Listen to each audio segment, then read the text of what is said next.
नमस्कार, मी संजय आवटे. कारण राजकारण या विशेष कार्यक्रमात तुमचं पुन्हा एकदा स्वागत. देवेंद्र फडणवीस इंदापूरमध्ये होते काल आणि इंदापूरमध्ये त्यांनी कार्यकर्त्यांचा मेळावा घेतला भाजपच्या. त्या मेळाव्यात त्यांनी बरंच जोरदार भाषण केलं आणि प्रामुख्यानं त्यांचं जे भाषण होतं ते बारामती लोकसभा मतदारसंघाच्या अनुषंगानं कार्यकर्त्यांनी काय करायला पाहिजे या संदर्भातलं होतं. अर्थातच हर्षवर्धन पाटील, त्यांची कन्या अंकिता हे सुद्धा त्यावेळी होतेच, कारण ते भाजपचेच नेते आहेत, कार्यकर्ते आहेत. त्या सभेमध्ये बोलताना देवेंद्र फडणवीसांनी सांगितलं की बारामती लोकसभेची निवडणूक ही अजित पवार विरुद्ध शरद पवार अशी नाही. बारामती लोकसभेची निवडणूक ही सुप्रिया सुळे विरुद्ध सुनेत्रा पवार अशी नाही. ती आहे नरेंद्र मोदी विरुद्ध राहुल गांधी. तुम्हाला नरेंद्र मोदींचा विकासाचा अजेंडा हवा आहे की तुम्हाला राहुल गांधींचं हे सगळं जे काही राजकारण आहे ते हवं आहे? जर तुम्हाला मोदींच्या विकास यात्रेमध्ये सहभागी होऊ शकणारा असा खासदार हवा असेल तर मग तुम्ही आमच्या उमेदवाराला मत द्या. आणि तुम्हाला राहुल गांधींची देशविघातक धोरणं मान्य आहेत का, अशी त्यांनी भूमिका मांडली.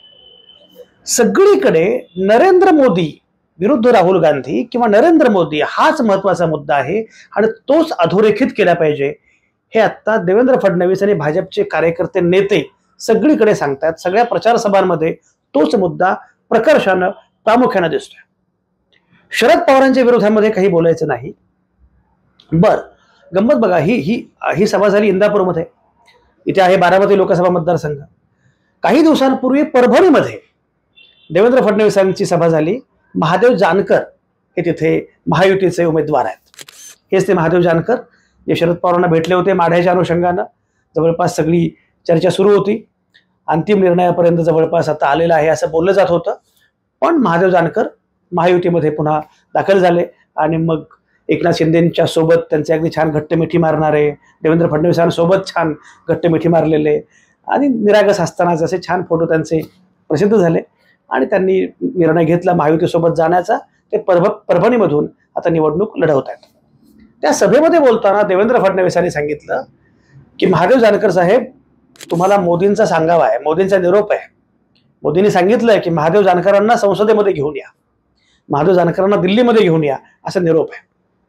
खरं म्हणजे परभणीमध्ये विरोधामध्ये उमेदवार जे आहेत ते आहेत शिवसेनेचे उद्धव बाळासाहेब ठाकरे, शिवसेनेचे बंडू जाधव. बंडू जाधव विद्यमान खासदार आहेत. महादेव जानकर हे ज्या कोट्यातून उभे आहेत निवडणुकीला, तो आहे अजित पवारांचा कोटा. अजित पवारांच्या राष्ट्रवादी काँग्रेस पक्षाच्या कोट्यातून महादेव जानकर निवडणूक लढवत आहेत. पण महादेव जानकरांचं चिन्ह मात्र त्यांचं असणार आहे, कारण ते रासप याच पक्षावर अधिकृतपणे पक्षाकडून निवडणूक लढवतील असं त्यांनी जाहीर केलेलं आहे. त्यामुळे मला अन्य चिन्ह चालणार नाही, मी राष्ट्रीय समाज पक्षाकडूनच निवडणूक लढवेल असं महादेव जानकरांनी जाहीर केलंय.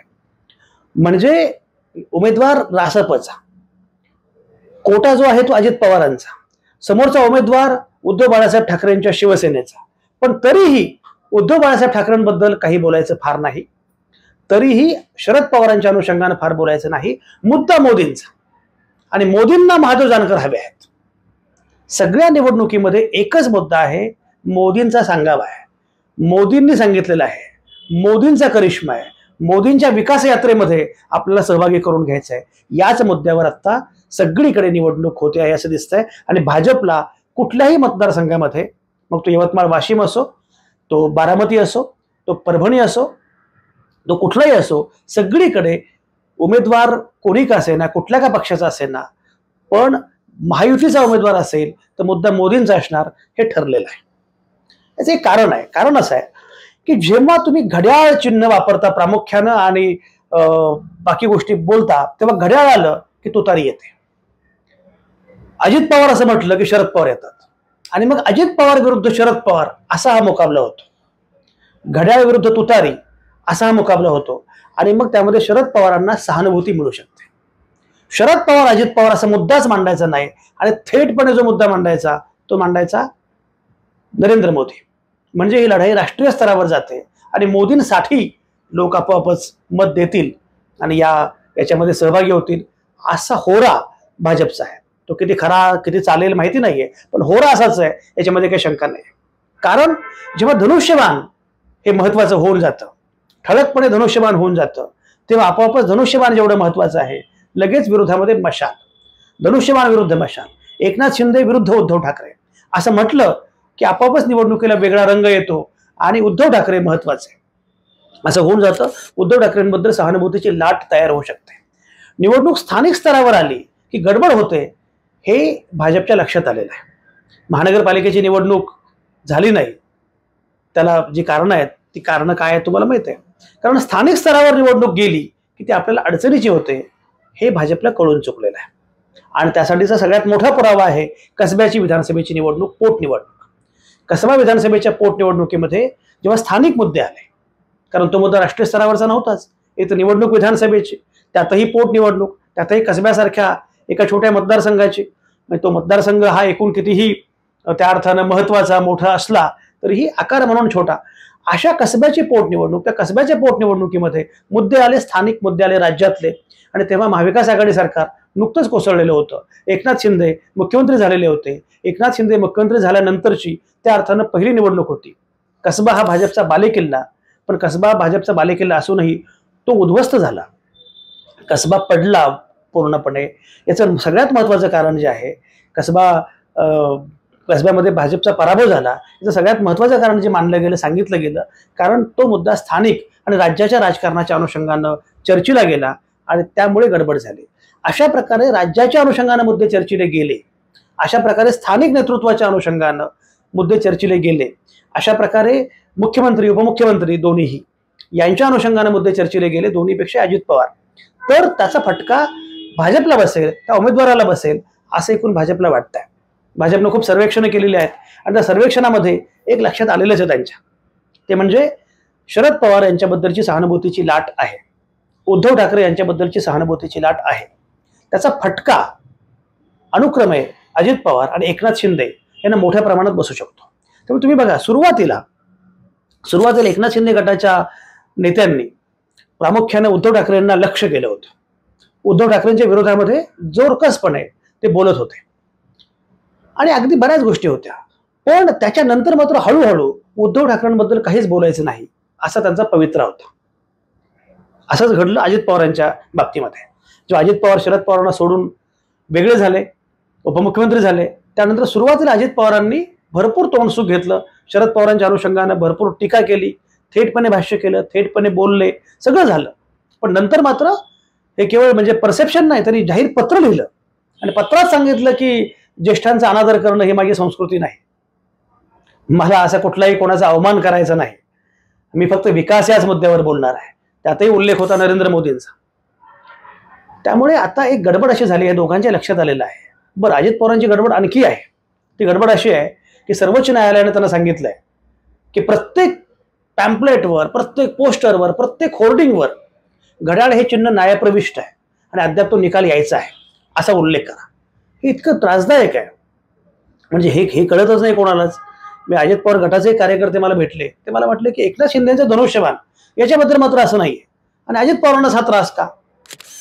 अजित पवारांच्या प्रत्येक याच्यावर, प्रत्येक पॅम्पलेटवर, प्रत्येक पोस्टरवर वर तुम्ही घड्याळाचं चिन्ह छापणार आणि खाली लिहिणार की ते न्यायप्रविष्ट आहे आणि न्यायालयाचा निकाल अद्याप येणं बाकी आहे. तरी नशीब की ते किती पॉईंट साईजमध्ये ठेवायचं हे सांगितलेलं नाही, की जसं पॉईंट साईज एवढाच पाहिजे, ते तळालाच पाहिजे, ते एवढंच पाहिजे, एवढ्या साईजमध्ये पाहिजे, ठळक पाहिजे, एवढंच राहिले फक्त. त्यामुळे गोची होते ना की एक तर घड्याळाचं चिन्ह, मी म्हटल्याप्रमाणे घड्याळ असं म्हटलं की लोकांना शरद पवार आठवतात. घड्याळ असं आलं की शरद पवारांचं चिन्ह पुढे येतं. तो तरी आता शरद पवारांकडे आहे, पण मुळात घड्याळ म्हटलं की शरद पवार, हे सगळं जोडलं गेलं आहे. बरं, शरद पवार गटानं सर्वोच्च न्यायालयामध्ये भूमिका मांडताना सांगितलं की घड्याळाचं चिन्ह हे शरद पवारांशी जोडलं गेलेलं आहे, त्यामुळे घड्याळ चिन्ह त्यांना वापरायला परवानगी देऊ नका. बरं, परवानगी दिली, पण ती अशी अर्धवट दिली. त्यामुळे जी गोची झालेली आहे, ही अजित पवारांची ही गोची आहे, तीच गोची एकनाथ शिंदेची आहे. बरं, आता आम्हाला आमच्या चिन्हावर किंवा आम्हाला आमच्या चेहऱ्यावर निवडणूक लढवता येणं शक्य नाही असं म्हणता येत नाहीये. खरं म्हणजे भाजपचा अशी माहिती मिळते की भाजपचं म्हणणं असं होतं की बहुतेक ठिकाणी कमळाच्या चिन्हावर निवडणूक होऊ द्या. कमळ एकदा आलं की मग हा चिन्हांचा वाद बाजूला राहतो. मग तुमचं काय धनुष्यबाण आहे की मशाल आहे, तिकडे घड्याळ आहे की तुतारी आहे, हा मुद्दाच येत नाही. कमळ मोदी एवढं स्वच्छ आहे आणि मुद्दा राष्ट्रीय राज्याचा नाही. त्यामुळे अशाच प्रकारे निवडणूक लढवली पाहिजे असं खरं म्हणजे सांगणं होतं भाजपचं. आणि भाजपच्या सर्वेक्षणांमधून हे पुढे येत होतं की उलटपक्षी ह्या दोन्ही पक्षांच्या मुळे आपण अडचणीमध्ये येणार आहोत, आपल्या जागा कमी होणार आहेत. खरं म्हणजे मागच्या निवडणुकीमध्ये भाजपला आणि शिवसेनेला धरून अर्थातच भाजप शिवसेनेला जवळ 42 जागा मिळाल्या होत्या. 42 जागा मिळाल्या होत्या. यावेळी त्यांचं म्हणणं असं की 45 पार, 45 पेक्षाही अधिक जागा यावेळी महायुतीला मिळतील असं त्यांनी घोषित केलं. पण प्रत्यक्षात मात्र अवस्था एवढी सोपी नाही आहे. म्हणजे खासगीतली माहिती अशी आहे की ज्या ठिकाणी भाजप हमखास जिंकू शकतं त्या ठिकाणी नरेंद्र मोदी प्रचार सभा घेणार नाहीत.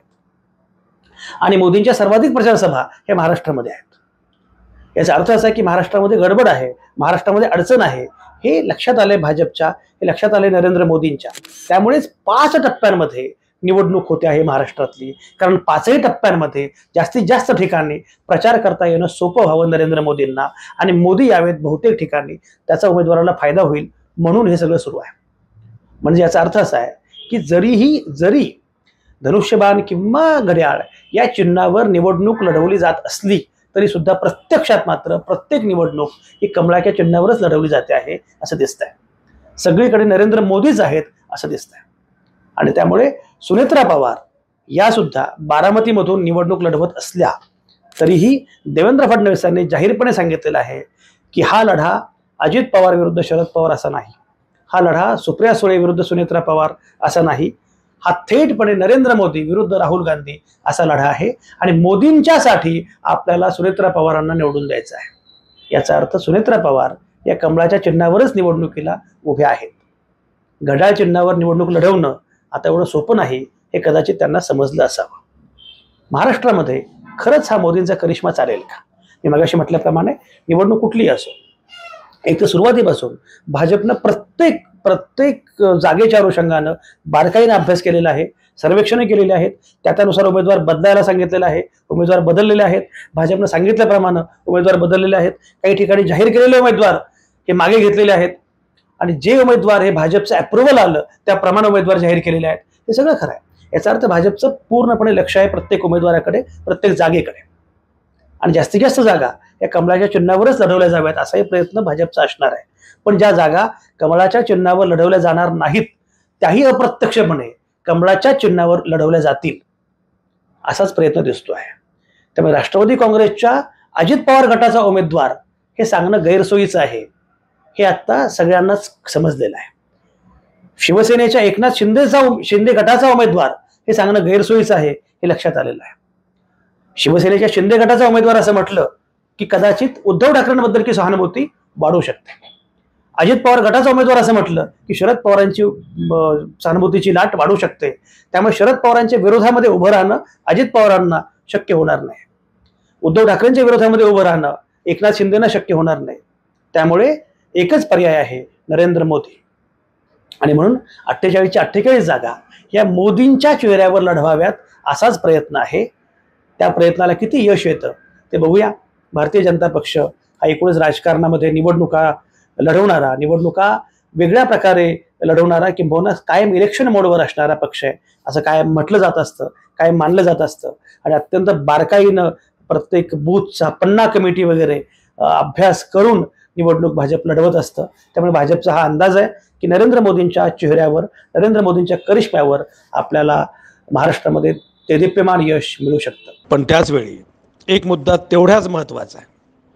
तो मुद्दा असा की ही निवडणूक उद्धव ठाकरे किंवा शरद पवार यांच्या विरोधामध्ये न लढता मोदींच्या चेहऱ्यावर लढवण्याचा विचार भाजपचा आहे हे खरं आहे.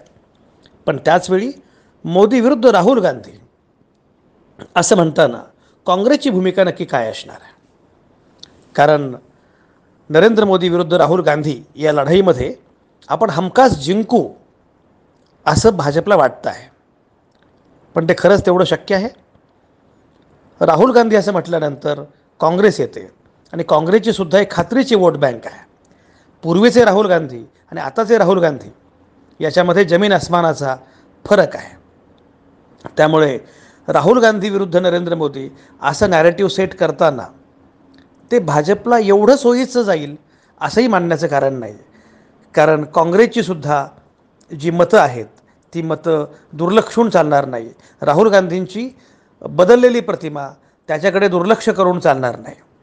त्यामुळे या प्रकारे निवडणूक नेणं हे भाजपला खरंच सोयीचं आहे का? काय होईल, तुम्हाला काय वाटतं? जे वाटतं ते कमेंटमध्ये लिहा. बाकी आपण बोलत राहू, भेटत राहू.